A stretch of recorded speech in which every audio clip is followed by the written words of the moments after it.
So let's have a look. A couple of extra little keyword tips and tricks. Firstly, keywords get bolded in the SERPs. Now, SERPs stands for Search Engine Results Page, and I just showed you that a moment ago. You saw how we've typed in trading system and see how trading system's bolded there, and it's bolded in the description as well. Use that to your advantage and use it to grab someone's attention, because things that are bolded, it just makes it stand out. So use that to your attention. Oh, I actually just noticed down here as well, another one of our websites, the System Trading blog. That's another one that we're looking to optimize, and we're on the first page. That's good. Okay, sorry, I digress. Another tip here for keyword stuffing. Keyword stuffing is bad. And what is keyword stuffing? If you have a look over here, this is keyword stuffing, where someone writes, white is a word on a white web page that is white because the background is white. White is a color. White is not black. And so it goes on. That's an example of what keyword stuffing is. If you've chosen a keyword, you don't want to over-optimize that page for the keyword. You just want to make sure that you have the keyword put in those places. Just follow the rules of thumb that I mentioned and you'll be well on your way.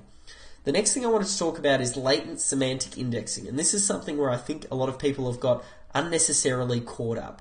Google goes out there and registers a whole bunch of patents on a whole lot of different things, and I think they just do it to protect themselves just in case they want to incorporate it into the search engine algorithm at a later point in time.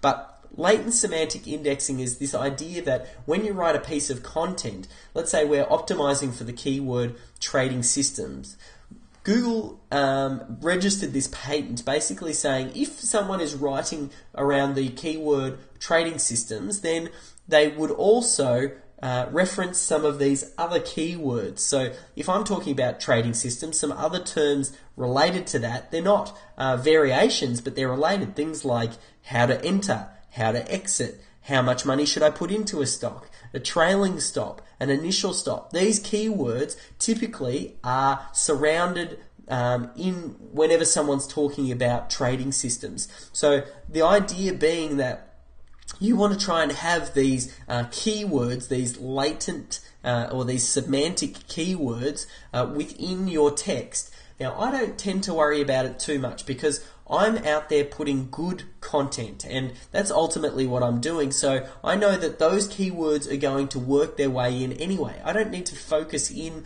on making sure that I've stuffed enough of these latent semantic keywords in there, because it just happens naturally. If you write good content, then latent semantic indexing is going to happen naturally. So don't stress yourself too much about that.